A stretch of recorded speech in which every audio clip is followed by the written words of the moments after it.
This might be the best episode of the year. It is the opening day week. I guess happy opening week of Major League Baseball. Opening days on Thursday. So on Monday, March 25th, you get our picks for player awards. We're going to give you our favorite. So it may not be the odds on favorite because then we would just be, reading out a list of odds.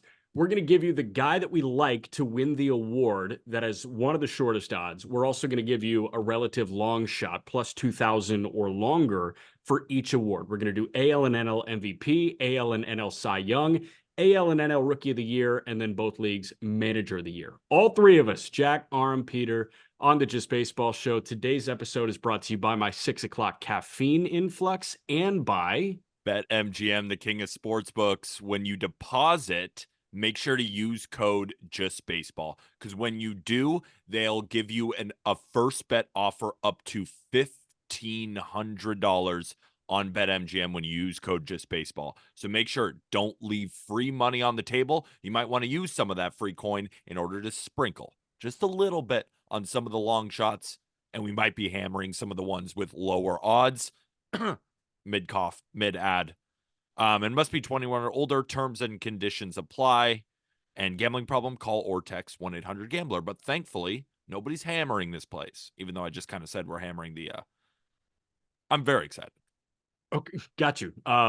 That's exciting. I do have four headlines rapid fire that I want to run by you guys. And I would say that these are RM geared because three of them are prospect related, and one of them, the lead, is a recently graduated prospect related topic. The lead, Ezequiel Tovar agrees to a deal that maxes out at 8 years, 84. Arms guy Daniel Alvarez Montes was the one that broke it for L extra base, which was awesome. Ezequiel Tovar is a guy that you have been incredibly high on for a relatively speaking very long time, Aram. And I can't say very long time because he's like 22 years old and he already has a full season under his belt. But Tovar is a guy that it feels like made perfect sense to get a pre-arb extension, and he got it. What was your immediate takeaway at the length, the number, and the guy that got it? Yeah, I mean, I like it because you're looking at a Colorado Rockies team that needs to identify pieces that, can be a part of their future and build around. And also, it's a team that does spend a little bit more money, but at the end of the day, they're not going to spend with the best of them. So locking up those core pieces for, relatively cheap deals that you can get those extra years of control is always great. It was honestly a little bit more than I expected. But when you compare it to maybe some of the other pre-arb or pre-debut deals that we've seen, it is worth noting that, Tovar does have a little bit more service time under his belt than some of these other deals that we see. So with that notion, he has a little bit more leverage than some of these other players, but he got paid well. I think his agent did a pretty good job, but at the same time, I think what he did in the second half, and really seeing how safe he is as well in terms of being an elite defensive shortstop, earned such high marks for the makeup, and that was a big reason why I liked him a lot too. I mean, things that I would hear from about him, he was on teams sometimes in the lower levels of the Rockies where he was one of the only Spanish speakers on the team. Worked so hard not only to speak English, but to be connected with the team, get to know everybody as like the youngest guy and the only guy who didn't really, speak English first. Like little things like that. I think the Rockies probably just felt a lot of confidence in the idea that, he's a high floor, good player who's only going to get better. And at 22 years old, yes, he didn't put up the best offensive season in the world, but he still was nearly a 2-win player because of the glove, and the bat got better and better as the year progressed. So Colt Keith's deal, if all of the club options are exercised, max out at $64 million. So he got 20 more guaranteed to him. Keith got his across 1, 2, 3, 4, 5, 6. It would be what, 9 for 64? Is that right? 8 for 64? So I mean, they're getting a deal that is more expensive for them than a Colt Keith deal, but it kind of makes sense because he has another year under his belt. And it feels like the floor is way higher for Tovar than Keith because of like he's going to be a top 10 defending shortstop at the position for the entirety of this deal, it seems. And he hits the ball hard. It's just approach, can he cut down on the chase a little bit? Just can he be a little bit more consistent bat to ball wise, which I think more correlates with the chase than actual swing and miss issues. Pitch recognition was a little bit of a challenge. Like chases a lot, when it comes to spin, little things like that are just going to get better as he gets more ABs. I mean, he was fast tracked to the big leagues pretty quickly. Yeah. I think this was one of those where people may look at the numbers and be a bit surprised at the money and the fact that he's the guy getting the deal. But when you take into account who he is as a person, and then also the defensive abilities, and he hits the ball hard. Like he Yeah. does hit the ball hard. I think he's going to tap into more power as he matures. This could end up looking like a really good deal for the Rockies. I think that's much more likely than it looking like a bad deal somehow. Yeah, Peter, are you hearing him describe Cabrian Hayes, or is it just me? Like, this feels very Cabrian Hayes adjacent to the extension that he got. yeah, when you put it like that, it makes sense. I mean, he still was 21 years old, and to Arm, to your point, 37 doubles in his rookie year and finished as a Gold Glove finalist as well. But the Brian Hayes comp is a good one because we know he's going to defend, and we know that he hits the ball hard, similar to Brian Hayes. And if he just lifts the ball more, puts more balls in seats, we're looking at potentially a top 10 shortstop, maybe in a few years. I don't think it's going to click next year, but he's got potential, and he's just so safe because of the glove. The pirate reasoning was, we know we're getting the value with the glove. So, like, do you see where I'm at with the key comp there, Aram, like from a value perspective? Yeah, and I also think, with Cabrian, you had a little bit of a higher floor offensively too. So, but Tovar is a premium position, so those kind of like offset each other a little bit. And Tovar being younger, maybe he was a little bit less likely to sign a deal like this. Whereas, Cabrian, he was going to hit free agency at like 29, 30. So it made sense for him to get his money now. But I think it's super similar, and I think that's part of the reason why they aren't losing sleep, I think, over this deal, and feel like it's pretty good chance that this is going to be a good one for them. I wonder when Nick? I wonder when Jones gets his deal, right? If they're starting to lock up their young guys, he's definitely got to be a part of the Well, future. I would give Nolan Jones the money over Tovar right now. well, Jones was helped off the field after he was hit by a pitch in the knee, but he's good. He's going to be good. good for opening day. Ready for opening day, thank God, because if he wasn't good for opening day, I mean, we got a tough year ahead. Man. Next two headlines in tandem. Peter, you first. Wyatt Langford makes the team. Jackson Holliday does not. Knee-jerk reaction to both. I mean, knee-jerk reaction is both should be up. I understand why Jackson Holliday isn't, right? He's only played a handful of games at AAA. He's also moving positions, right? Because we assume that Gunnar is most likely going to play shortstop. So Jackson Holliday is not only learning second base, but he just doesn't have a ton of professional experience under his belt. And he's also, I think, still a teenager, correct? I think he's 19 years old. I don't think Just turned 20. Just turned 20 still, but he's just so unbelievably young. But I expect him to be up within not that long of a time. I mean, when do you guys expect him to be up? Langford obviously should be up. He was the best hitter in all of spring training by OPS. The power is just absurd. He's going to slot in the lineup, and they're just going to find spots for him. That feels like a locked-in draft pick at the end of the first round, Langford. In terms of like fantasy? In terms of PPI, in terms of he's up on opening day and he'll finish top 2 in Rookie of the Year voting.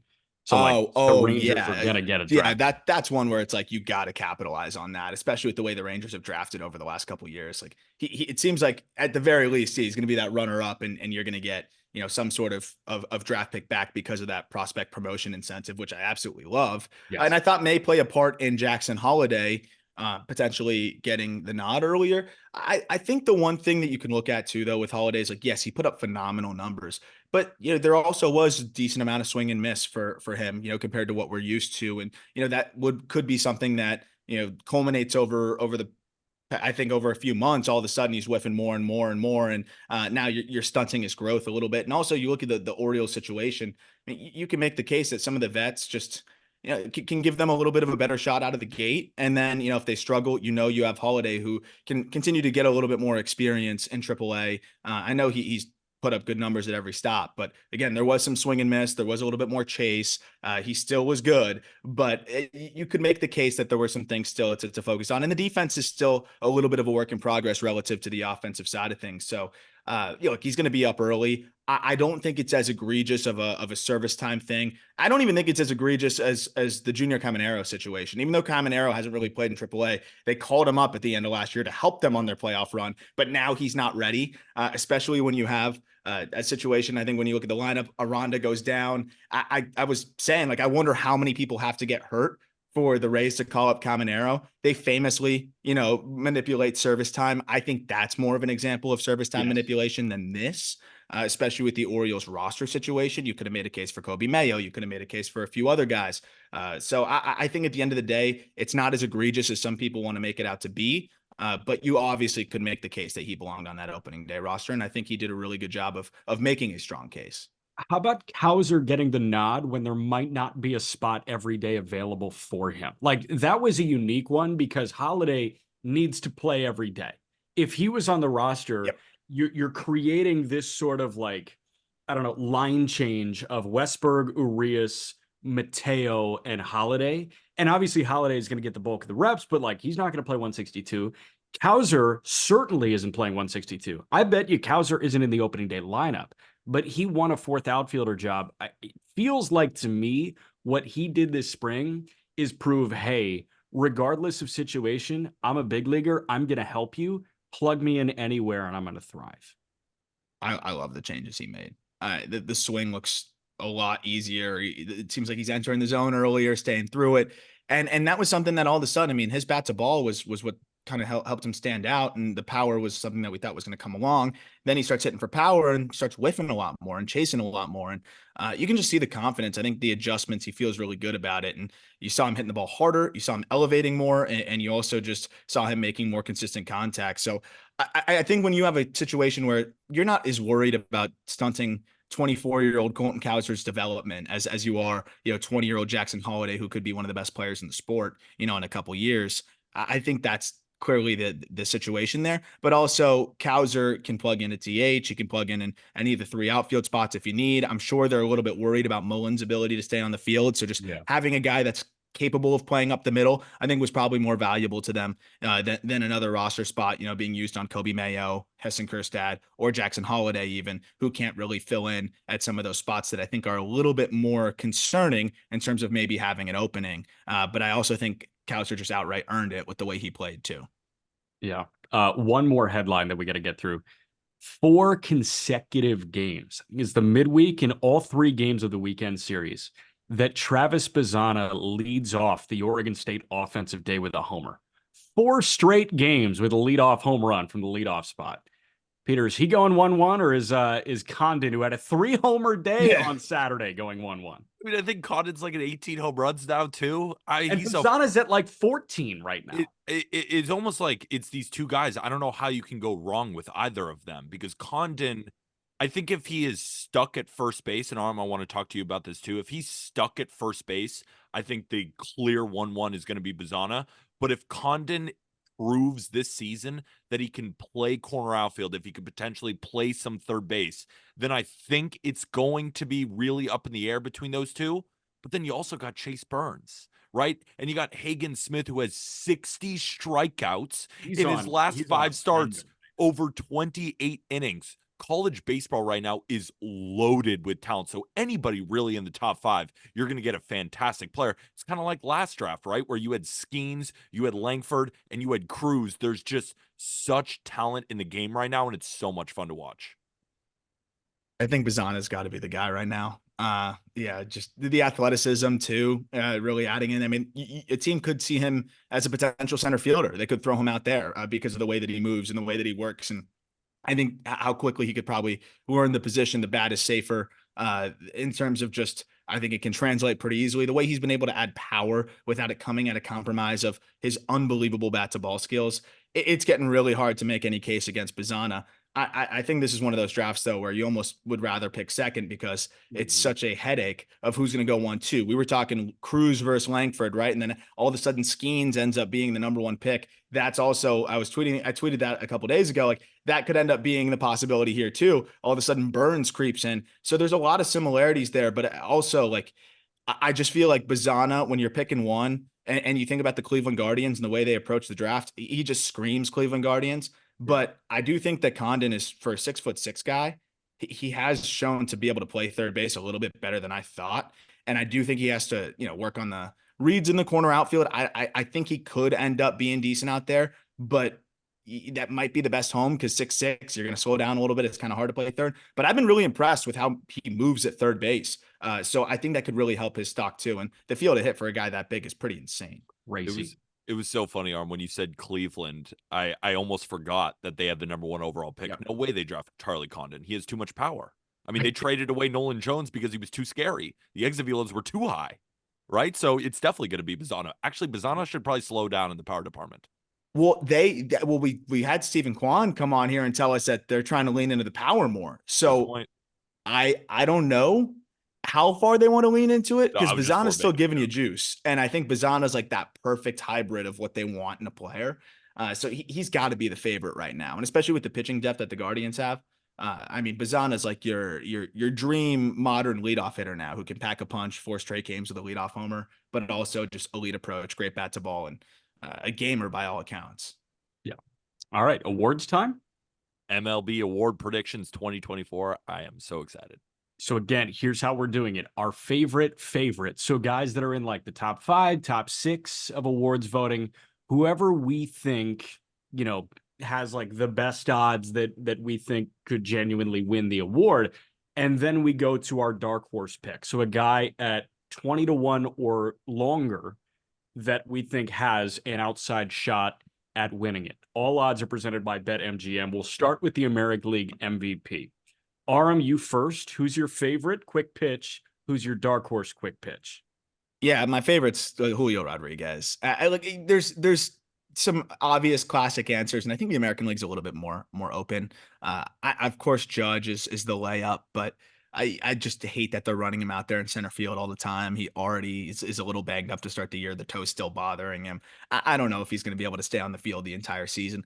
Julio Rodriguez was arguably one of the best players in baseball in the second half, and I'm buying into this Mariners team. I think they're going to play better this year. I've talked about that. Playing the center field as well and playing it at a high level, stealing a ton of bags. I mean, he could be a 30-30 guy with great defense in center field. It's going to be pretty hard to lose the MVP. You're going to need a Aaron Judge 2022 type of season or 2023 that doesn't get cut off by injury. But again, I think they need to manage his workload a little bit, and I think they will. I think J-Rod at plus 1,000 is just a great pick. Got you. Dark horse? Dark horse for me. I mean, this is like, I almost feel like I'm cheating, but we said the dark horses had to be plus 2,000 or longer shots. So 20-1 or longer. Mike Trout is 22-1. Mm-hmm. And I figured everybody would have that, earmarked here. Look, all of the other ones, I'm doing mental gymnastics to try to convince myself how this guy's going to win the MVP. With Mike Trout, I don't have to do it. The only thing I have to convince myself is that he's going to stay healthy. And that is maybe some subtle mental gymnastics over the last couple years, but I don't have to convince myself that some guy starts tapping into power that he's never tapped into or has an out-of-body experience for 6 months and hits the ball like he's never hit it before. Mike Trout just needs to be Mike Trout. And that might never happen again. But at 22-1, this is the first year where I've seen the market give up on Mike Trout. And I'm going to jump on that this year. If he doesn't perform this year, I won't jump on it next year, but clearly people are starting to lose belief in arguably the best player of our generation. So, Peter, I'm going to let you go because I have the same exact picks down to a T. J-Rod is my favorite, and then Mike Trout is my long shot. I feel like, have either of you guys seen Old School? Will Ferrell, Luke Wilson? Oh, yeah. We're going straight. Oh, yeah. Aram, you've never seen Old School? Add that to the list, man. You have to see I'll Old put School. it right behind The Godfather. We're going Dude. streaking. So you remember the scene where Will Ferrell has like that out-of-body experience during the debate and James Carville's like, I have no response. That was perfect. Yeah. You remember that? Like that's how I feel right now. So same exact picks. I've got J-Rod is my favorite at plus 1,000. Mike Trout at plus 2,200. He's 10th in odds in his own league. Mike Trout. Peter, you go. Here's why he's 10th in odds, though. MVP is probably got to be on a good team. That's why I'm not betting Bobby Witt Jr. this year. That's why I'm not betting Mike Trout at all, right? It's like if Mike Trout wins the MVP, are the Angels winning 75 games? Maybe 80 if he just has an incredible season. It still might not be enough to win the MVP. Same with Bobby Witt Jr. So that's why I think on top of his health concerns, the team is a big aspect of this award. I mean, I'm not going to keep reiterating my pick is Julio Rodriguez, but I did make a couple other picks. I bet Yordan Alvarez as well, but one that I really, really like, Adley Rutschman, I bet him at 25-1. His current odds are plus 1,600, so he's not my long shot. But I think he's down there because catchers don't often win these awards, right? The last one to win it was Buster Posey back in 2012.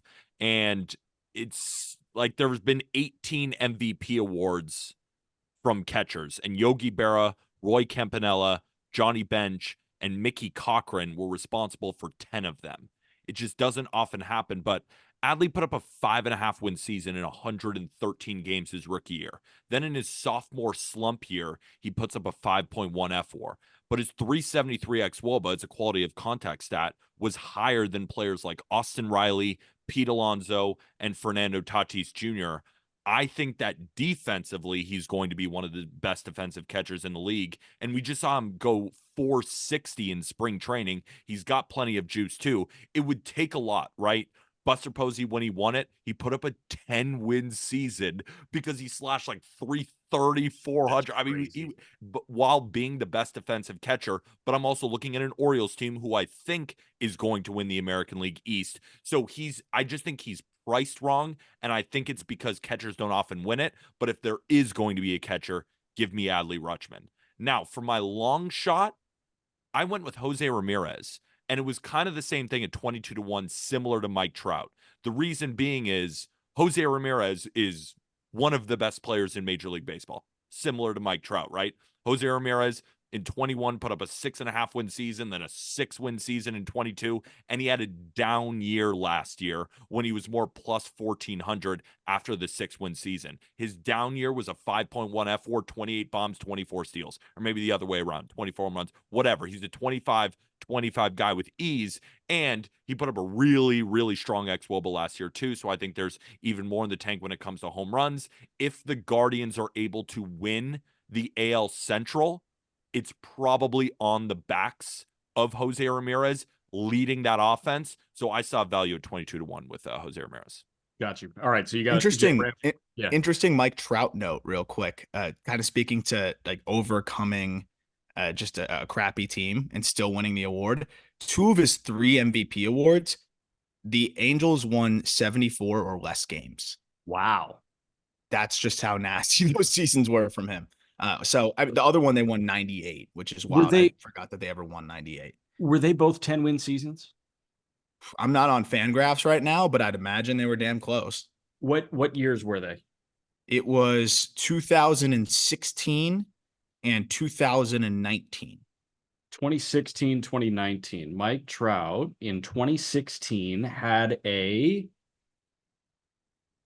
8.7 win season. 2019 an 8.4 win season. So 2012 and 2013, he had back-to-back 10-win seasons, and he didn't win the MVP in either year. Yeah, weird. Good. This is a fun sport. I like Imagine our Mike Trout puts up a 10-win season. Last year, the Angels win 61 games and he still doesn't win it.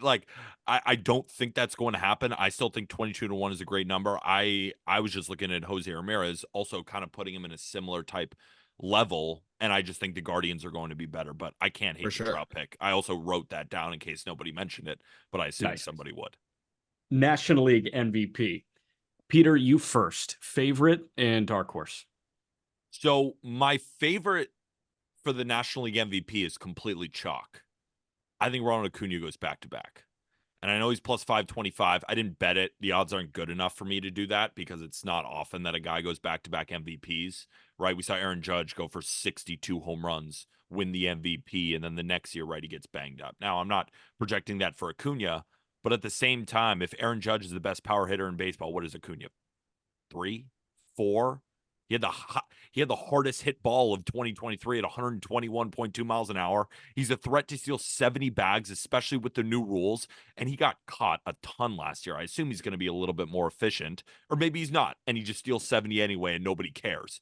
I just think he's too damn good. I think right now we're in the Ronald Acuna Jr. outside of Shohei when he pitches, of course. It's him and Judge as the 2 best players in the league. And as long as he's healthy going into the season, I have no real reason to pick anybody else because I don't know anybody in baseball who can put up the video game numbers that he can. Dark horse.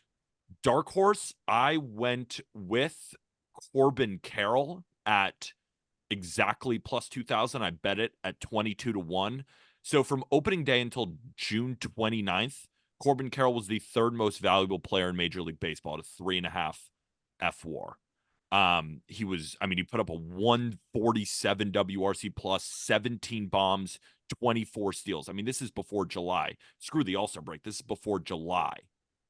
But on June 29th, he left the game with a shoulder thing. And I think it should have kept him out for a little bit longer, but Carroll's a grinder, goes right back in. Then on September 6th, he gets hit in the wrist, removed from the game. I think he was just battling a couple of injuries in the second half, so he didn't have that great second half. But if he can repeat that first half and just do it again, he's going to put up not quite Acuna numbers, but the next closest. And I also think that the Diamondbacks are going to be competing for the playoffs. So Corbin Carroll, 22-1, and then you factor an elite defense in the outfield. That WAR is going to go sky high. Got you. I like it. Aram, you go. I'm going to take a page out of it. Well, Acuna is number one. I can't pick anybody else there for the favorite. And honestly, like I think you could make the case that he should be at 2 or 3-1 odds, not 5-1, because we've seen Soto closer to that in previous years. We've seen some other favorites closer to that in previous years, and I think Acuna is going to run away with it, literally and figuratively. But my long shot is I'm taking a page out of Jack's book from last year, and I'm going with a pitcher. Spencer Strider at 150-1 odds.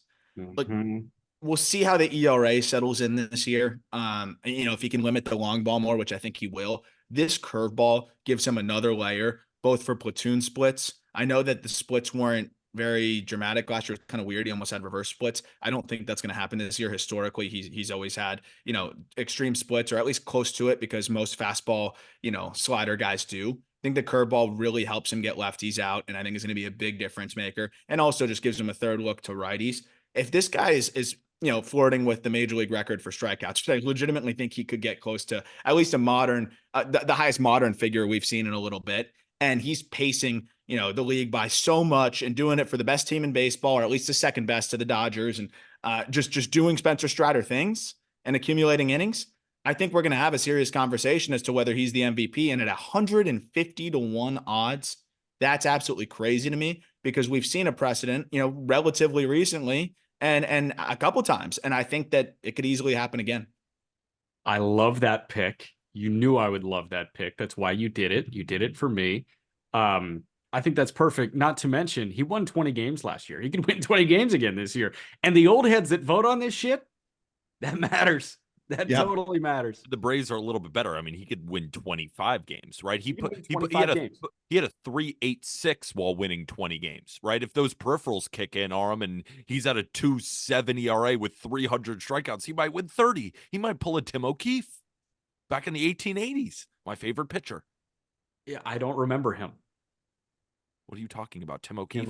I'm sorry. You gotta go on Baseball Reference. His numbers, throwing underhand to plumbers. Got you. Okay, I'm going to pose mine as questions. Do I get cute? And we haven't talked about Fernando Tatis yet because he's plus 1,000. Do I even get cute and do that? Or do I just have to put Acuna down? Oh, give your pick. If you think Tatis can win the MVP, remember he's double the odds. But it's a value pick.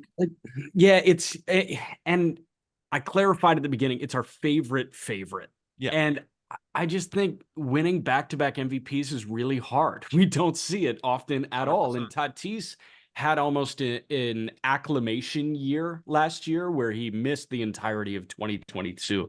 So last year, what does he do in his first year in right field? He wins the Platinum Glove, and he had a subdued version of what we think we can see from him at the plate. So part of me is thinking that plus 1,000, this is very Julio Rodriguez, where of course you've got Judge at half the odds.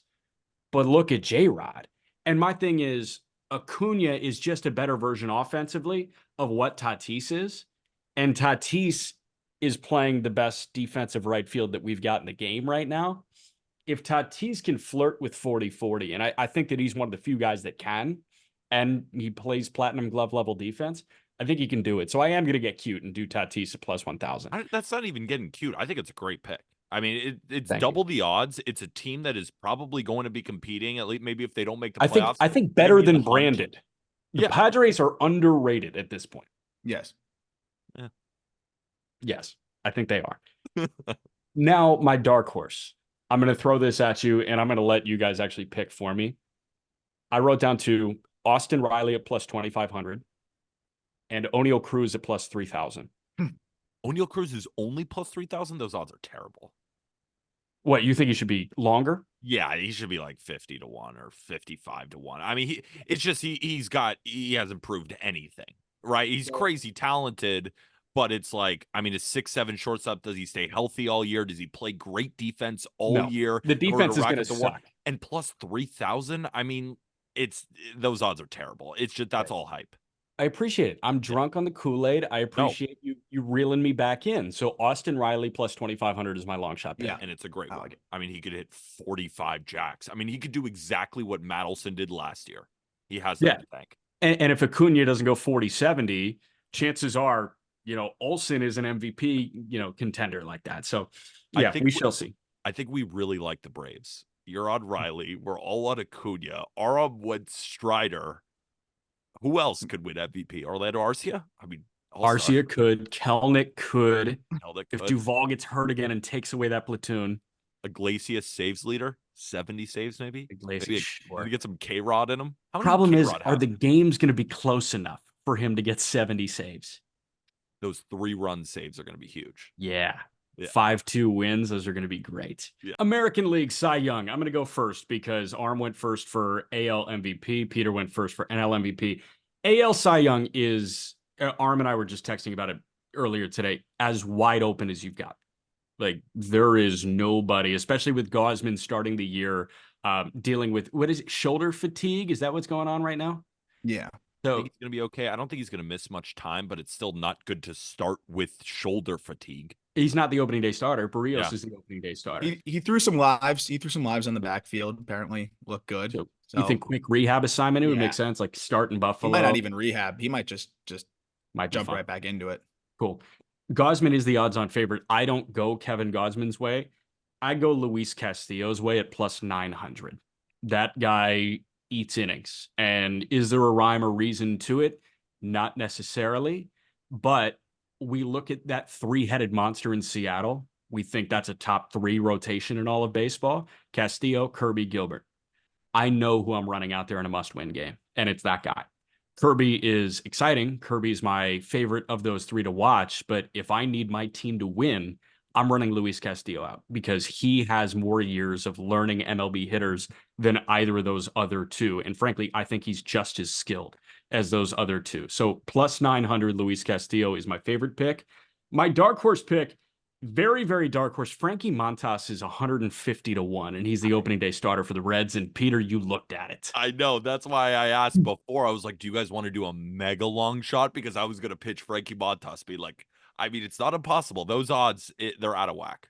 My question is innings accumulation. I have no idea if he's going to throw the necessary innings. So the safer dark horse is Dylan Cease at plus 2,500. I don't know how he's beyond plus 2,000. That's kind of crazy to me.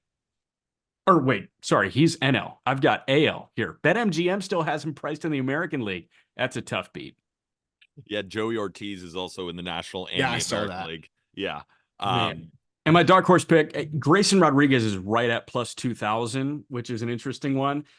But 200 to 1, I mean, you talk about a pitcher winning the MVP. How about a reliever winning the Cy Young? Hasn't happened in how many years? With a wide open race, why don't you go to a guy that is on a quote unquote swing team, a team that could win their division with a lot of tight games, a lot of 2-1 games, and a guy that is on the mound 70 times a year?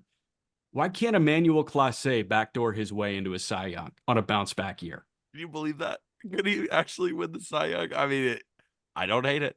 Zach Britton made a run on a tweener team. Like, they were a wild card team. And Britton was the reason that they were in wild card contention. That's how I view Clase. I view him as this version of Zach Britton. And I like that too, because I thought you might go with Hader, right? Because there might be more save opportunities for Hader. But at the same time, though, if Hader ever struggles, why not just give closing duties right back to Ryan Presley, or just give it to Brian Abreu? Because why not? The dude is a freak of nature. So I like that. I think if there is a reliever in the American League to win the Cy Young, it would be Emmanuel Clase. So, it's not going to hit, but I like the pick. I know it's not going to hit, but I still like the pick. All right, Aram, you go. I think this is a year to try to take a long shot reliever because I don't really like anybody at the top here. Like it's one of those years where I try to talk myself into Gosman, don't love it. I try to talk myself into Castillo, even don't love it. Skubal, Tarek Skubal's priced as if he's already won the Cy Young in the past. Cole Reagan's is priced like he won the Cy Young. Yeah, I mean these guys are all among the top 10 favorites. It's pretty absurd. And then I love G-Rod, but I don't think he's there yet in terms of being one of the better pitchers in the American League. I think he's got a little bit more to go there, but wouldn't surprise me. So I'm going with just the favorite, and it's just pretty simple because Corbin Burns, you're putting him in an environment where he's not going to get burned by the long ball nearly as much, especially with that Polo Grounds type of left field they have. I know Polo Grounds was in center, but they basically did that just a little bit to the left. And I think that's going to help him a lot because the long ball did get him from time to time, and it has got him a little bit in spring training so far in Arizona. I just think pitching to Adley Rutschman as well, to Peter's point earlier, can only help. Not that Contreras was anything bad, but Adley's just going to be on another level for you. And I just think being on, again, one of the best teams, he's going to be able to attack the zone, have more trust in his park. And look, the guy's just been one of the most dominant pitchers in the game for so long and still showed some flashes and kind of got back to who he was through stretches last year. I just don't like anybody that much. So I think Burns being put in a better environment and his track record, it just seems like it's too much of a easy pick to pass on, considering that he's not that much of a favorite compared to Gosman, Castillo, Skubal, and so on. I mean, they're all pretty much priced the same at about anywhere from 8 to 11 to 1. What are Burns's exact odds? 8 to 1. Okay. And then how about Dark Horse? Dark Horse is Zach Eflin. Eflin at 30 to 1 is pretty crazy. I mean, the peripherals loved Eflin last year. You could argue that he was even better than he was last year in terms of what we saw from a run prevention standpoint. The guy's stuff is just phenomenal. He's just kicked it into another gear since joining the Rays. He can eat innings too. He's going to be a key part of that staff, obviously, that has a lot to still figure out in terms of who's going to slot in and anchor the rest of the rotation. I just think he's the most talented pitcher outside of the top 20 in terms of that's not like a rookie or something like that. And coming off of such a good year, I think he's only going to get better. I really like where Eflin's going. And at 30 to 1, I mean, he's that's just too much of a long shot for a guy that's as talented as him. Gotcha. Couldn't agree more with the long shot. I have Zach Eflin 30 to 1 as well. Arm, to your point about the peripherals, first in the American League last year in Sierra, which is skill interactive ERA, which might be the best ERA predictor we have for the following season. And he was also second in strikeout minus walk rate on top of it. I mean, he was dominant last year. And the fact that he's 30 to 1, he's now the ace of the Tampa Bay Rays. They know it. We know it. He's getting the ball opening day. I have no reason to believe, too, especially after he showed that he could throw a ton of innings last year. So if he's in the 180 to 190 inning mark, stays healthy all year, and somehow outperforms his low ERA, which was in the low to mid 3.5s, right? So I think that's a great number at 30 to 1. For my favorite, the odds are terrible. I know. And I bet Tarek Skubal at 16 to 1. But I mean, all right, excuse me, I bet him at 13 to 1. I would still bet him at plus 1,000. He was the best pitcher in Major League Baseball in the second half. In the second half, he threw 72 innings to a 3.11 ERA, but a 2.04 FIP. And just to put that in perspective, in the second half, Spencer Strider, 2.90 FIP. Tarek Skubal had a higher F-WAR, 2.9 to Strider's 2.4. Strider's the king of strikeouts, right, at 34%. Tarek Skubal, 32%. And while Strider had a little bit higher of a strikeout rate, Tarek Skubal cut Strider's walk rate in half, only walked 4% of batters. In spring training, he's throwing 99 miles an hour. He's just a big body. He's got everything that you'd want from a pitcher. He also pitches an enormous ballpark, right? Similar to what you were saying about Corbin Burns, that definitely helps him with the wall getting moved back. I mean, Tarek Skubal is going to be throwing in April and May in cold weather. Have fun with 99 at your neck with a bunch of breaking balls. He's not going to walk anybody.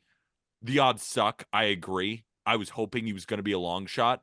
I just have to keep buying in. I think the odds keep going down and down and down, because I think from a talent perspective, he's as talented as everybody else. The problem is he's never thrown more than 150 innings in his career. And that's why all of us are in agreement. The odds aren't great for him because he just hasn't proved it yet. But that second half stint being the best in baseball, I'll buy in. So His you got final- it. Yeah. I would say his final 4 starts of 2023, albeit it was against the Royals, the A's, and the Angels and the White Sox. So, not quite murderer's row there, but 1 earned run in 23 innings, 36 strikeouts, 2 walks. Oh, It's a 0.39 ERA, a 44.4% strikeout rate, and a 2.5% walk rate. Opponents at do you have 115 across that span. He just bullied those crappy teams. do you have the whip in front of you? The whip I do not have in front of me. Man, I'm curious what that would be. It's Like that gotta would be. probably be like 0.2 or something. I mean, you have a hit by pitch, 2 walks, and 9 hits in 23 innings. Oh my So God. All right, it's that's like it's 0.5. yeah, About it's like 0.5. 0.5. Also, That's crazy. for anybody listening, I also bet Grayson Rodriguez at 25-1. And Okay. I also bet Cole Reagans just because I have to bet on Cole Reagans. As of right now, you have Scooble at 10-1. 10-1. Okay, got you. All right, National League Cy Young. Aram, you first. Your dark horse MVP pick. Am I spoiling the favorite or what? I mean, of course it has to be. If I'm picking him to win MVP, he's got to win Cy Young. And like I get it's by far the shortest odds, but at the same time, 4.5 to 1 on a guy that I think is just very clearly the favorite here, and it's just been so dominant. And again, I don't oversubscribe to the new pitch thing. I think that really ends up getting overblown. But we got a lot of examples of Strider curveballs this spring. I was watching some of them, and they're just disgusting. And the way it tunnels off of the ride on his fastball, like I honestly think it's going to tunnel more effectively sometimes off of that than the slider. And now it's also just going to help the slider play up as well. And I think it's going to help his command overall too, just having those 3 speeds. It's going to be really tough to hit Spencer Strider this year. And it was already as tough as it is against anybody. So Strider was a no-brainer for me. And then Freddie Peralta at 20 to 1. I feel like we talk about him on this, on these types of episodes every time. But at the same time, when you look at the pitch shapes, you look at the pitch characteristics, release height, there's a lot of unique things. When I do a lot of searches in terms of, outliers or just very unique fastballs, I mean, Freddie Peralta comes up all the time. And that's why he's so dominant when he's on. It was a 3.86 ERA last year, but at the same time, a guy that always seems to have better, underlying numbers. We've seen him be dominant in other years. Health is a little bit of a question, but if he can stay healthy, I mean, this is the clear-cut ace of their staff. This is the guy that they're going to need to pitch at an extremely high level, and I think he's more than capable of doing so. I love it. I'll get mine out of the way quick. Strider is the easy answer. Frankly, Peter, if you don't have him as your favorite, I think you're stupid. I physically bet Strider already. So Okay, there you go. At what odds did you get him? 525 plus 5. So now it's 450. Yeah, I mean, whatever. I mean, he's like, this is the pick. That's why, honestly, I had a really tough time finding a long shot for the National League Cy Young. Like, Who's going to beat Strider? I really can't see any. Like, I can see some of the favorites beating him, right? I can see Wheeler put up 220 innings at, a low ERA or something. I think Yamamoto still could bounce back. Logan Webb is great. But when you go down the list, like, is Aaron Nola going to be better than Spencer Strider? No. Like, even Cease. I mean, these guys just. So we could pick a long shot for fun, but Strider is the answer. So the cute one is Frankie Montas at 150 to 1. That's the cute one because he's the Reds opening day starter and he's on a team that is, has like somewhat lofty goals, but he could be a huge part of them accomplishing what they want to accomplish maybe a year before their window opens. I'm with you though. It's Strider and there's really no other option there. Also, I love that you said Yamamoto bounces back after his first big league inning. No, He's got because I think one major league inning under his belt. And we're 100%. banking on a bounce back from Yamamoto. I'm more just covering all aspects of, if you look at social media, it's as if now he's the worst pitcher alive. And I'm saying Social media is guiding us in a bunch of different directions right now, especially when it comes to the LA Dodgers. I understand. But what I am saying about Yamamoto is, like, I don't put any stock into the one bad outing. So I think he could completely bounce back at his next start and then just, I spoiler alert, rookie of the year, right? So I think he's a great pick as well. But one last stat on terms of like trending at the end of the season. The last 11 starts for Freddie Peralta, a 2.44 ERA, 62 and 2/3 innings, 92 Ks, 11 walks, to 39% K rate, 4.5% walk rate. Opponents at a $1.85. He looked good down the stretch. So hopefully he can, start the year hot for them and keep that rolling. I can get behind that. All right, let's jump to rookie of the year now. Wait, American. Yeah, I haven't done my long shots either. I thought you said you weren't doing a long shot after No, Strider. I was saying it was hard to pick another one except Freddie Peralta, who I also pitched. I Oh, had Freddie gotcha. Peralta as well as my long shot, but I also just wanted to mention, what do you guys think of Bobby Miller at 30-1? Just in terms of stuff, he has as good a stuff as anybody in the National League. Now, he only threw 124 innings last year. You know that there's so many pitchers that are going to come back for the Dodgers, most notably Walker Buehler, who's always here on the Just Baseball show, basically a co-host at this point. And then, of course, Gavin Stone is there, right? You have Glass now, you have Yamamoto, you have Paxton, Gavin's. Like, there's so many pitchers. So are they going to give him enough innings? That's why I didn't make it a pick. I more wanted to make it a question because I like those odds. But Freddie is my answer too, Arm. I love that long shot. What do you guys think about that one? Jack. I don't know if he's going to punch out enough guys. That was what I was Weirdly, going to right? say. It's That's like what I was going to say. he struck out 8 per 9 last year, but he was 11 to 13 in the He's minors. right. Sneaky. Like he sits 100 pretty much, He's got some and he only Gratterall to him. punches out. Yeah. Just in So terms of the sorta, crazy stuff without the strikeouts. but like look at Sandy. You know what I mean? Like Sandy sat 99 and I, he wasn't striking out the world. Yeah. and in my prospect, like write up when Bobby Miller was still a prospect, I actually compared him to Sandy. I think there's a lot of similarities there. Sandy won a Cy Young though. It's harder to win when you're that type of guy, but I think there's a lot of parallels to Sandy. And if you can just have a little bit of batted ball luck, because again, he's going to be a guy that gets a lot of ground balls, but a little bit of batted ball luck and just miss enough bats. Because I think he's gonna miss more bats this year just as he learns to pitch a little bit more. I mean, Right. the thing with Bobby was fastball, both the four seamer and the sinker, the strike rate was well over. It was like 73%, which is elite. But then you look at the secondaries, curveball strike rate was like 58%, changeup strike rate was 56%, and the cutter was low, and the slider he just didn't have. So like, if he can have the secondary command be there a bit more, he's been throwing the changeup more than anything. I think more than any other pitch so far. Spring training to work on that. I could see it. I do like Miller as a long shot pick just because of the Sandy precedent and the ability to eat innings. And I think if he can miss just a few more bats, there's a conversation there. So follow-up question, is he going to be given the opportunity to get up north of 200 innings? That's why I didn't bet it. I just don't see that happening. He threw 140 last year if you include the minor leagues and the one postseason appearance. If he gets to one, I think they'd let him get to 160, 170. Just don't know if that's enough for a guy like that. And then if Strider is in the league, like I love Freddie too. I just don't know how anybody beats Strider. Unless Strider gets hurt, of course, which could obviously happen, and then it's wide open. He's going to be so unbelievably dominant this year. I just can't really see it. Crazy that we already know that too. It's like, I mean, the curveball. I mean, that. But then on top of it, you look at every single peripheral, you look at all the strikeout numbers, and it's overwhelming. And it just feels like such a bounce back year after putting up that 3.8 ERA last year. All right. American League Rookie of the Year. Spoiler alert, I've got Wyatt Langford as my favorite at plus 275. 275. My long shot is Ricky Tiedemann because if something hits the fan in the Blue Jays rotation, I think Tiedemann has proven this spring that he's ready to be the next man up. And I think he's going to take a rotation spot and not relinquish it. And I like the idea of a starting pitcher that might throw the whole year. We'll see with Tiedemann. Injuries have been a concern for him in the minor leagues.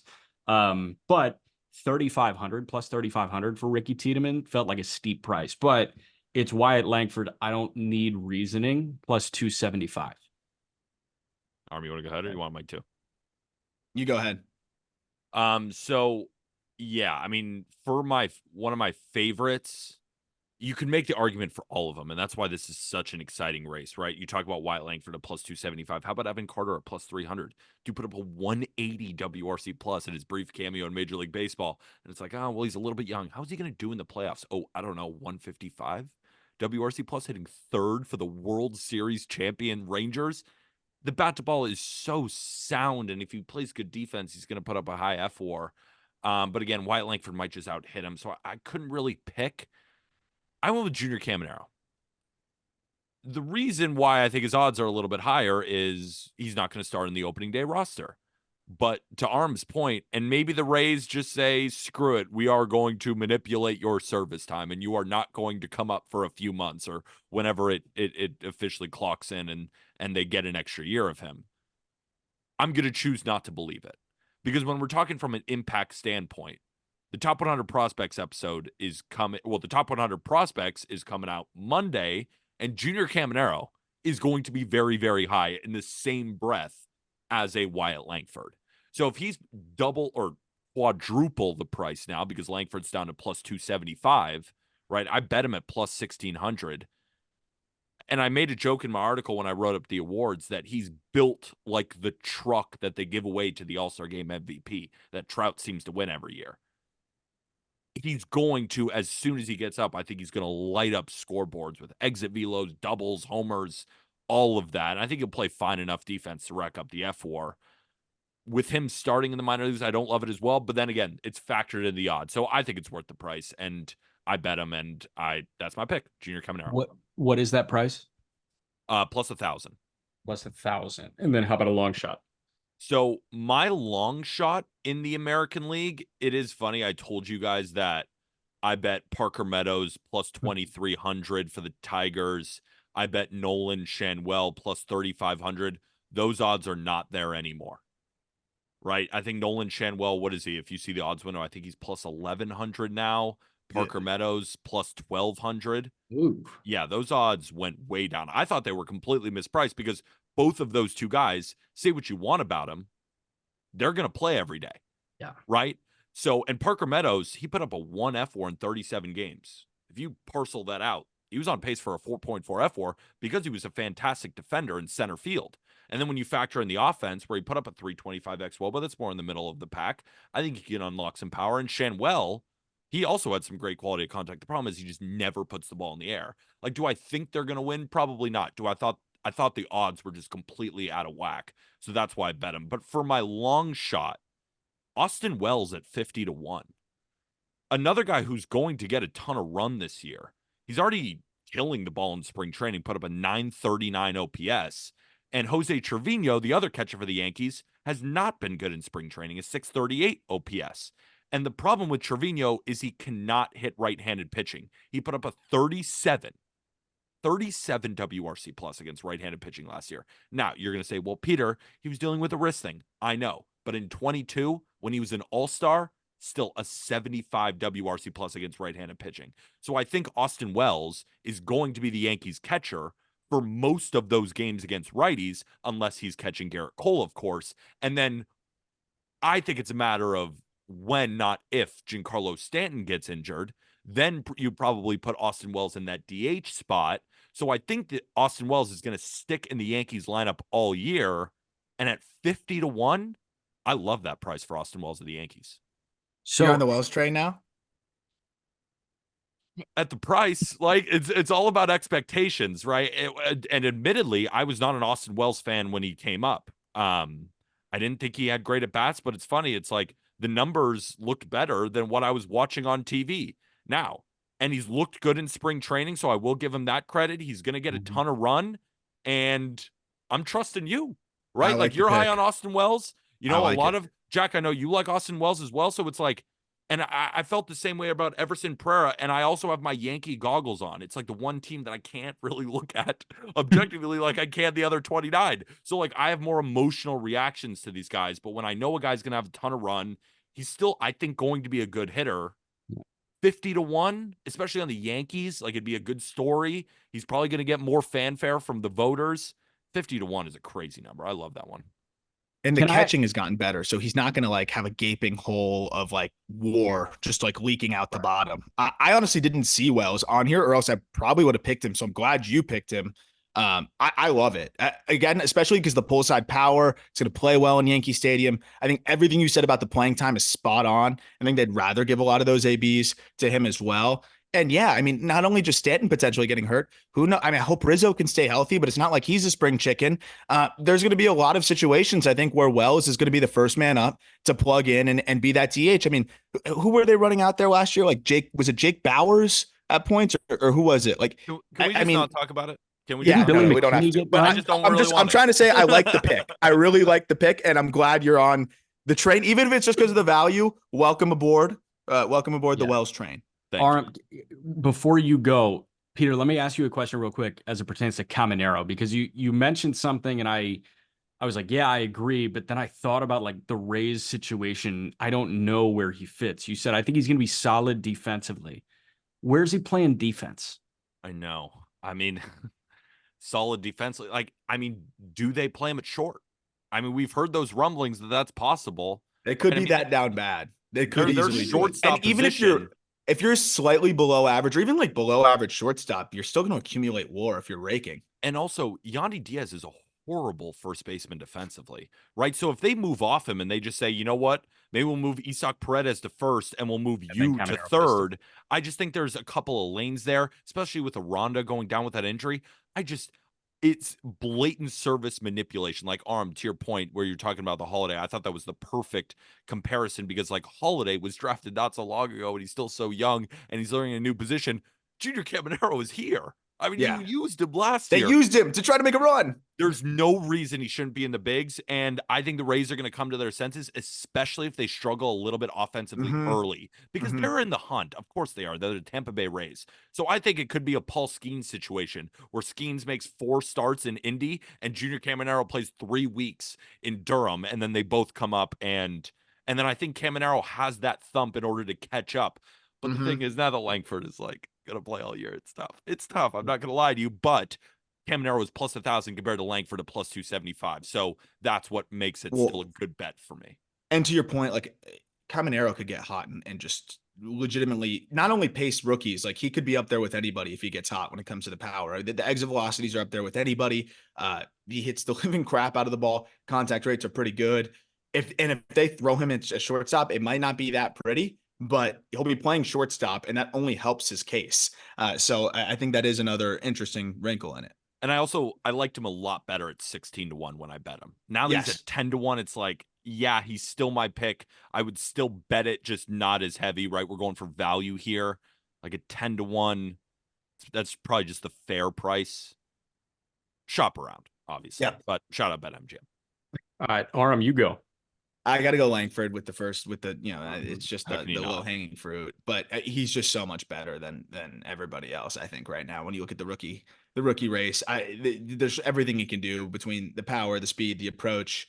He can just do it all. And I think the odds are about right there because he's just going to make such an impact right away for one of the best teams in baseball. It's amazing to see what he's doing. And I don't even think it's a spring training overreaction. It's just really what he's got going on. I mean, that swing is ready and the approach is there too. Remember when it's pretty hard to poke a hole. Remember when he started spring training over 6 and was like, well, yeah, I don't think he got out since. No, I legitimately just hit 3 home runs in like a day and then just like that was it. And that was it. Like he got that out of his system. Maybe that was his like little slump. But long shot, Ceddanne Rafaela, he just made the team for the Red Sox. 25-1. Oh my god! I mean, this is a guy that it's frustrating because he's so aggressive. But from what I've watched, a small sample, I can't draw too much approach wise from spring training. But when a guy is one of the more aggressive hitters in the minor leagues, and then he is, palpably less aggressive in spring training, that is worth noting. He hit the living crap out of the ball. He can steal bases. He's going to rack those up too. And he's one of the best defensive center fielders in Major League Baseball immediately. He also can plug in a shortstop. So if Trevor Story gets hurt, he could be playing there. If you have a rookie that's putting up, decent offensive numbers, he can definitely sneak out 15 to 20 home runs if it all clicks. And then on top of that, you have a guy that could steal 30 to 40 bags and is playing high level defense at center field or shortstop or both. At 25-1 with the run that he's going to get, I think this is a really interesting option here that I think a lot of people are going. I think those odds are going to get a lot shorter and shorter as he gets off to maybe a good start this season. Definitely. And those type of odds, when guys just make the team, you want to jump now rather than later, because those are going to drop. Like, I don't think Austin Wells is going to be 50 to 1 for long. I don't think Cedane Rafaela is going to be 25 to 1 for long. So if you like those, jump on them now. So that is actually a really good segue into National League Rookie of the Year for me. Yoshinobu Yamamoto is the favorite at plus 250, and I have to do that. Yeah. But my long shot, and I have zero information on this, but there is nothing that Jared Jones has done that screams minor league baseball anymore. Jared Jones in spring training, 16 and a third, 9 hits, no earned runs, 15 punchouts. Opponents hit a $167. If it is truly an audition for the big league rotation in the 4 and 5 spot, Jared Jones should be in the opening day rotation for the Pittsburgh Pirates. He sat 100 a couple outings ago. He's consistently sitting 97, 98. That slider looks demonic. If this guy makes 25 starts this year and shit hits the fan with other young pitchers, like if Yamamoto, like, hope not, but what if he gets hurt and he misses 10 starts? Like, you don't know with pitchers. So Jones at plus 8,000 was a crazy number that I saw, and I had to mention that. Love that one as well. Wouldn't you say he's the third best pitcher in the Pirates organization? Keller, Skeens, Jones. Isn't that fair? Yeah. Yeah. That's crazy. Pretty crazy. I mean, 2 guys are not going to be in their big league rotation. Probably. I hope Jared Jones gets that 5 spot. I hope so. We have no idea. Yeah. If this is an audition, he won a job. Yeah, that's a great point. Like if he's not in the opening day rotation, then it was never an audition. Correct. But that is a good point by Peter. The Indianapolis rotation could be better than the Pittsburgh rotation. if especially with Skeens, and if you had Bubba Chandler up there or Solomito, I think you can make the case that talent wise, it's better. The thing is, have you seen Martin Perez at spring training so far? He's also been shoving, to his credit. The guy's just gonna get outs forever. I know, he's crazy. Out getter. You want to go ahead, Arm? Yes, I'm gonna go. Look, I like Yamamoto. I think obviously that's the clear favorite, but I'm gonna go with Jung-Hoo Lee at plus 600, so 6 to 1 odds here with the San Francisco Giants. I think the big question around Jung-Hoo Lee was how much power is he gonna have, and I think we've quickly found out that he's hitting the ball harder than I think a lot of people would have expected. I think he put on a little bit more strength, knowing what he would need to do coming over this way. But I also think the baseballs are different. They've had a lot of their own baseball controversies in the KBO, and some affecting the power one way and then the other way. I actually have a KBO ball that I was feeling, and it's softer. It definitely is. The seams are higher. It's weird. It's different. I think these Major League Baseballs just they bounce off the bat a little bit harder, and we're seeing that right away with Jung-Hoo Lee already putting up multiple exit velocities in spring training, higher than anything we had tracked in Korea. So like that is definitely important. It's hard to ignore that kind of thing. I think his max was like 107 in the KBO over his entire career of us being able to track that kind of stuff. And he's already posted a 110, 108. He might have also mixed in a 109. That's all he needs because it's elite bat to ball. It's a great approach. He can motor. And yes, he's not going to hit a lot of home runs in San Francisco, but I think he could be among the league leaders in triples. I think he's going to take advantage of those big gaps. I think he's going to hit for average. He's going to play good defense in center field. So accumulate WAR there. We'll see. The big X factor, I think, is how many bags he steals. For how fast he is, he has not historically stole a ton of bases. If he adds that to his game, and I feel like it should be a focus, all of a sudden, Jung-Hoo Lee could easily, even with a decent season from Yamamoto, I think could compete because they're always going to show favoritism towards the hitters. Think the Mike Harris, Spencer Strider precedent. You could see a phenomenal season from Yamamoto, but if Jung-Hoo Lee's hanging around Mike Harris territory statistically, which I think is possible, he could still take it from him. I really like that you picked him because I was worried he was going to go unsaid, and I appreciate that he didn't go unsaid. 100%. And, even speaking back to the beginning of the episode, right, when we're talking about Tovar and how safe he is as a glove, right? Jung-Hoo Lee, even if he gets off to a rough start offensively, kind of similar to Yamamoto getting off to a rough start on the mound, the defense is still going to play. And then let's say in the second half, he starts to make those offensive adjustments, ends year and has a decent year offensively, but is great in a big, spacious outfield where the outs above average are probably going to be through the roof if he looks like what we think he can look like in center. So I think the WAR is I think what do you think a floor F war is for him? Like a 3-win season? I mean, I maybe think the not as a floor is probably floor. 2.5, but I feel really good about him getting to 3 to 4 Me too. Let, with what he can let, do offensively too. and let's play a quick game. The average MLB K rate for a hitter is right around 22%. Worst possible K rate, highest possible K rate for Jung Hoo Lee in 2024. What is it? Oh man. 12? Yeah, I was gonna The say 12. worst K rate for Jung Hoo Lee. I don't see him going over 15%. Yeah, man. I mean, I love that. Yeah, that's going to help too, right? Like I don't see him going over 15%. I would be pretty shocked if he Yeah. went over a 15% K rate. Even in spring training so far, he has 3 Ks and 33 plate appearances, 4 walks. It's I mean, awesome. I'd be shocked if he goes over 13%, to be honest. I love it. All right. Dark horse? So I'm going pitcher as well. And I'm going with a guy that I think can have a Brian Wu type of, I mean, Jack knows who I'm going to say, a Brian Wu type of impact here. It's Christian Scott, the New York Mets. You may not have heard of him. South Florida kid. It's not why I picked him, but he has just turned into a really unique arm. He's long, he's loose in terms of the arm action, and the ball just gets on you quick. It's a low release, crazy ride to it from that release and good velo as well. Changeup is a nightmare off of that. Just a really effective 2 pitch mix. And that was enough for him to be among the league leaders in all of the minor leagues and strike out minus walk rate because he pounds the zone. He's definitely a supinator, or excuse me, a pronator, which means he's going to be more of that changeup fastball guy, but he's figured out how to mitigate the horizontal run to have it, be more of a riding fastball. He has that changeup. And now he still was able to learn how to supinate, meaning that he can spin one now. He's unveiled this sweeper in spring training. It looks really damn good. And I would have liked him potentially just with the fastball changeup. I think he could have, with this command, could have been really good with those 2 pitches. But now with that sweeper, I think he's going to get an opportunity pretty early in the season with the Mets. That rotation is paper thin. They've got guys banged up everywhere. They want to get the young guys some run. Scott's going to dominate AAA if he gets the if that's where he starts. I still think there's a chance he could get up. I don't know if they've said anything about the opening day roster with him, but I think he belongs there.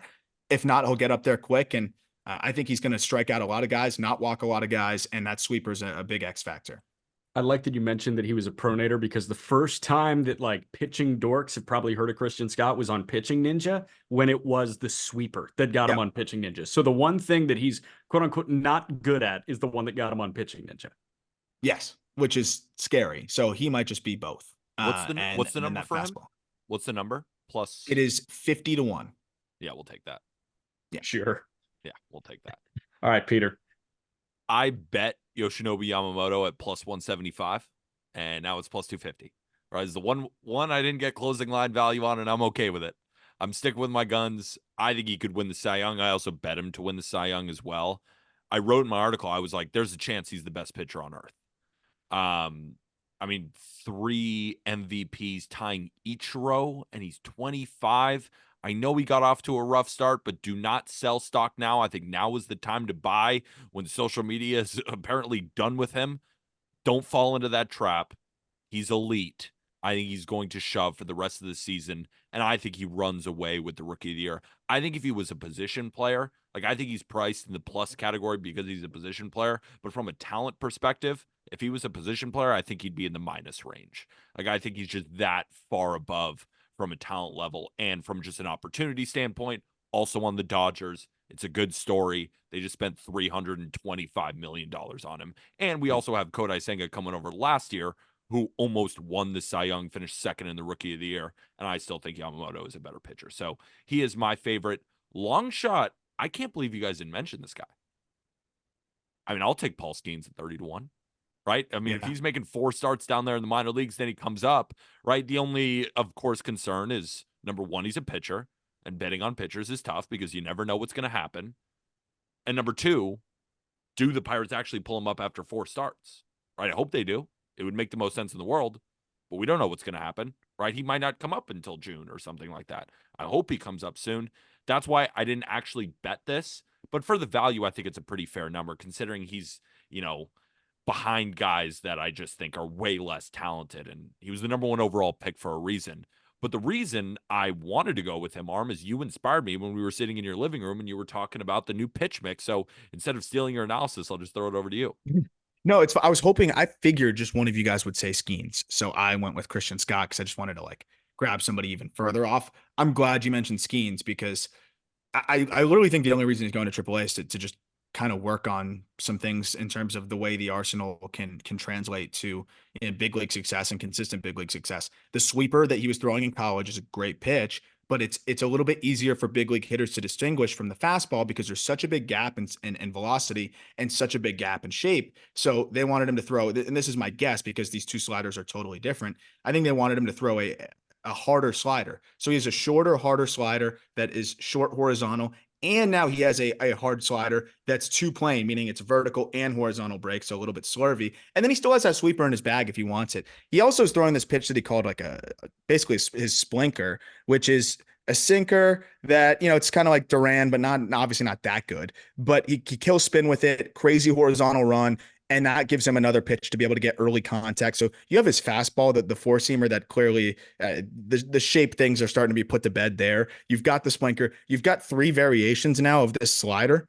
I mean, this guy's going to be a problem. I didn't realize he was such a creative too, and was so able to, throw these, like it's Kirby-esque where it's just like, you could just put a ball in this guy's hands and just say like, throw this, and he can just throw it. It's like a lot of the Japanese pitchers we see. He just has this natural ability to manipulate the baseball, and that's scary.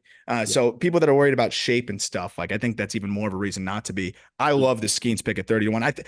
Realistically, it's better than Christian Scott at 50-1, but Paul Skeens, I figured someone was going to say it. I love that you said it though. Thank goodness. Cause I might have forgot. And I'm glad that you mentioned the shape part, right? Because that was like, I guess the one concern, right? The spin on his fastball wasn't as elite as other pitchers. Have you watched the man? Have you look at the guys in the box against Paul Skeens? It looks like they're getting blown away by 110. Jackson Holiday even said it himself that in the box, it looks like it's 110 miles an hour. So if you're a Paul Skeens, I don't love the shape guy, turn on the TV and just watch him blow past everybody. It looks like it's 110 when I'm watching. Is he the leader of the That Boy Nice movement? He might be that boy nice. Might be that boy nice. All right, let's wrap this thing up with Manager of the Year. We're going to go relatively rapid fire through this because we're only picking one for each league. The odds are like not good, but you can still hop on them on BetMGM if you want. Yeah, I didn't bet any of these. It's just, No. and if you like the pitch, who knows? Maybe people do make a bet and it hits. I mean, there's still decent odds. Yeah, and it's also a narrative thing. Like, hey, do you buy into the narrative? I think this one more than any other is totally a narrative-based award. Mm-hmm. And the American League, because of that, I go Scott Service at plus 1,000 with the Seattle Mariners. Like, the narrative can absolutely be there. It's, the cursed team that can't get there, that can't have regular season success. What if they just dominate and win 95 games? He's the Manager of the Year. Yeah. And people love Scott Service. That's a big part of it too. Scott Service. And Jack, I was just going to add on to your point.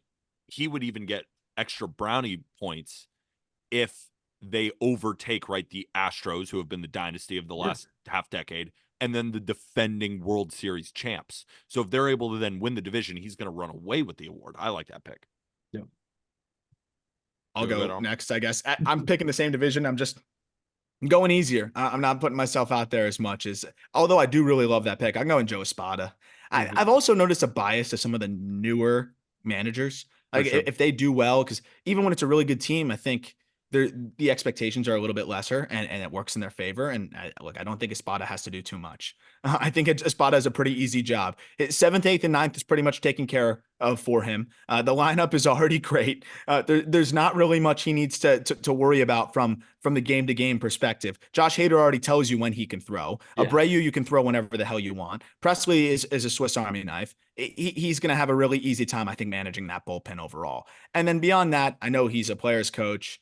People really like him. And I just think that the Astros could easily, we've talked about it, and I know Peter's all in on them too. Like they could easily be one of the best teams in baseball. I wouldn't be surprised if they're right up there with the best teams in baseball. And if they are, and there's not, I think the only way that you don't get like the manager of the best team in baseball that even exceeded expectations is if there's just that Marlins type of story where it's like, how the hell did this team do this? Like those guys always are going to get the preference. But that doesn't always happen. And if that doesn't happen this year, I could see Joe Espada running away with it because I think the Astros can exceed expectations, which, we talked about in the over under win total episode. And the Skip Schumacher adjacent is AJ Hinch, and we haven't mentioned AJ Hinch yet. Peter, you may. That's a good one. What's the number on Espada? 11-1. Okay. Peter, who you got? First, I just kind of want to look up. I remember when I was going over these. Yeah, that's why. That's why I didn't pick AJ Hinch, because he's the leader in odds at plus By 550. a lot. Yeah. Exactly. So it's like that, Wow. I mean, the Tigers, they're just Scoobles overvalued. Love the Win Tigers. total. I mean, they're just head of the market. It's like everybody's dark horse. And when you're everybody's dark horse, you're not a dark horse anymore. Lars Nootbaar. Exactly. Yeah. I went with Kevin Cash at plus 1100. Yeah, I mean, I was I'm just looking in at on the Rays, right? It's like if I think the Rays can win the division, but the reason Kevin Cash is 7th or 8th in odds is because the Rays are 7th or 8th in their win total, right? And if I think they go way over, I think they make the playoffs. I think they have a shot at winning the division, right? If the Blue Jays do their regular 88 games and the Yankees falter a little bit, right? They have to make up a lot of wins from last year, going from 82. Maybe they win 90. Probably they don't. So it's going to be between the Orioles and the Rays, I think. And if the Rays won 99 last year, if they can be in the mid 90s, and let's say the Orioles win 93, still have a good year, and go over their win total, I think Kevin Cash can definitely win this. I still think overall, he's probably the best manager in the American League. So at plus 1100, I really like that one. Nobody thinking about Pedro Grifol at all? The value's not bad. No. After that Jordan Leisure quote, that it was like a novel. I'm just out on him. Like, that where's was the weirdest leverage? way of just Leverage saying is that he's fine. not definitively the closer. It was just the weirdest explanation I've ever seen. Bizarro. All right, National League, real quick. Aram, who you got and why? Derek Shelton going. This is the narrative that I think could play into it here with the Pirates. I mean, I think this Pirates team's pretty talented, and to the point that Peter alluded to earlier is like they have two of their perhaps most talented arms in the organization waiting in the wings.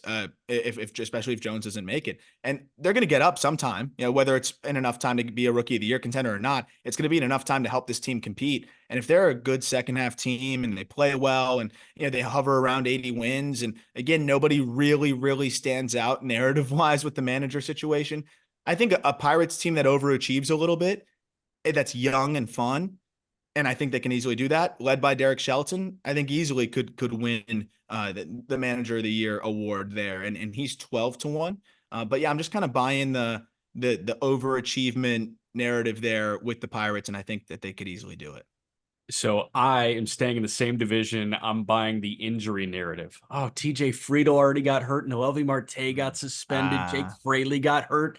David Bell plus 800. Frankie Montas, who is invisible in pinstripes, is the opening day starter. A couple of those pitchers are going to get hurt. Lodolo might not throw an inning. We'll see what happens. But David Bell is overcoming adversity in a division that is not locked up whatsoever. I like it. I like that pick as well. No, I was just distracted because I was like, "Oh, what is David Bell?" Because I as soon as you said, I was like, I knew that was going to be a good bet. And then I look, Ollie Marmol has the same odds at plus 800. Is BetMGM on fresh crack? fresh off an extension, Ali Marmol. I wonder what the Cardinals and MGM are seeing that I'm not. Are we alone in this? I mean, everyone watching on YouTube. Do you think that Ollie Marmol has a good chance of winning? Are we crazy here?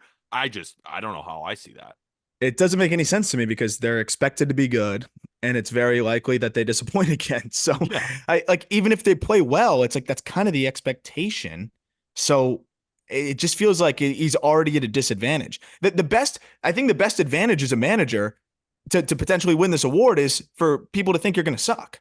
That's the best bet. And with the Cardinals, the expectations are always going to be high. So unless they're one of the best teams in the league, which I don't expect, 90 win is it 88 win Cardinals or even 90 win Cardinals winning that led by Ollie Marmol? Maybe. What is the Cardinals could do it, upside? but I don't see 90 wins in that rotation. What is the Cardinals No. upside? Like 88. Yeah, I mean, if they achieve that, like Ollie Marmol's not winning it.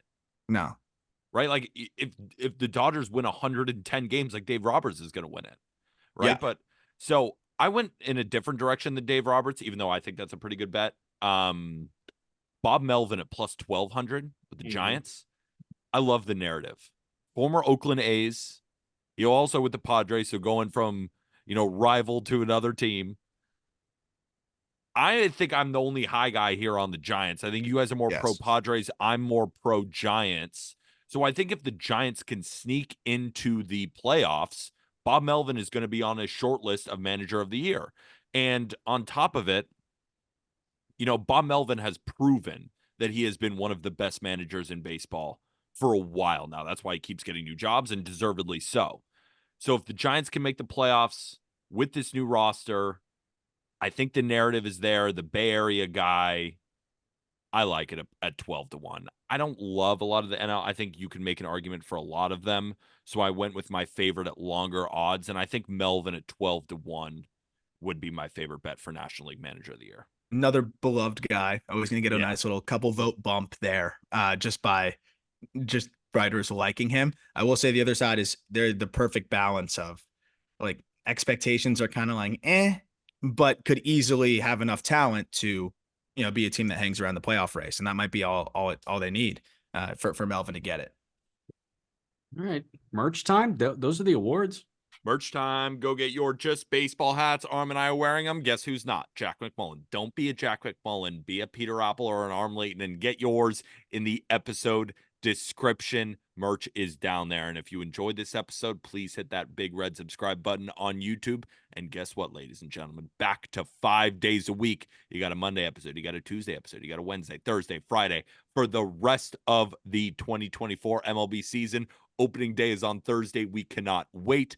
Arm's Top 100 comes out on Monday, so be on the lookout for that, as well as we're going to do an episode on his Top 100 prospects. We are going to do my Top 100 players, opening day previews, opening day recaps. We're right back in the thick of it, so make the Just Baseball Show your go-to baseball podcast for the 2024 MLB season. And if you've been enjoying all the off-season coverage, we've been grinding for you. We'd greatly appreciate a 5-star review on Spotify or Apple Podcasts. It's the best way to support without spending a dime. And if you would be so kind to leave a written review as well, tell us what you love, not what you hate, just what you love, right? And comment your hate. award picks. Comment your award picks on YouTube. I would love to see what people are getting behind here too. Comment those award picks down below in the YouTube description, YouTube comments. That's Jack McMullen. That's Arm Layton. I'm Peter Apple. We'll see you tomorrow. With that, thank you, everybody.